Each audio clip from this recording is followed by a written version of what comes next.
It's a document that steps up to the big challenges Scotland faces today, instead of shying away from them or kicking the can down the road. And it offers solutions that can make a real difference to the lives of people across our country. Because this election could not be more pivotal for Scotland. We stand at a crossroads.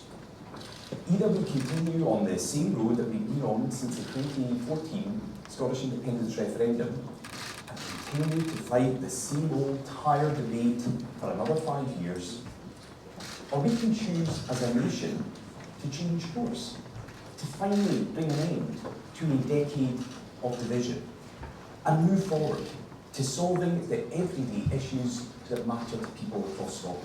As your Prime Minister, I see how our United Kingdom is stronger together every single day in this job. We stand taller in the world, we pack a greater economic punch, and we have more security because we stand united. So we will cut tax for pensioners with the Triple Lock Plus, ensuring that the new state pension is never dragged into income tax. Labour, by contrast, would introduce a retirement tax, meaning that those who rely entirely on the new state pension would be caught by income tax for the very first time in the United Kingdom's history. To make Britain stronger, better, more secure. And we Conservatives will always stand for our United Kingdom and for our values, for aspiration, for freedom, for opportunity, for security.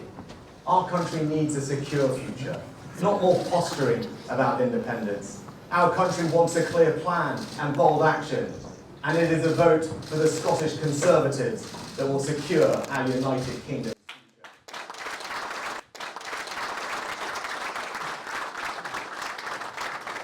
Mr. Rossi said that the SNP and the Prime Minister also said that the SNP are obsessed with independence. Are you not obsessed with the SNP? I've read this manifesto very quickly. I was going to say it would be very quick. I'm going to test you on it. Just about every page mentions the SNP. So why is it the SNP you're running from and not Labour? Well, we know in this election, in key seats up and down the country, it's a straight choice between the Scottish Conservatives and the SNP. If people unite behind the Scottish Conservatives, we can beat the SNP, end their obsession with independence and get the focus onto the issues that you will have read in this manifesto. It's about improving our NHS, it's about raising educational standards, it's about putting the justice system on the side of the victims rather than the criminals, recruiting additional police officers across the country. It's about prioritising infrastructure projects that had been promised by the SNP but those promises have not been delivered, and it's about cutting the tax burden for people across the country. All of these issues are coming up on the doorstep when we're knocking on doors and speaking to voters,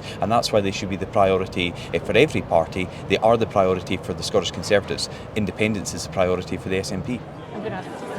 What's the most important part of what Mr. Sunak said for you?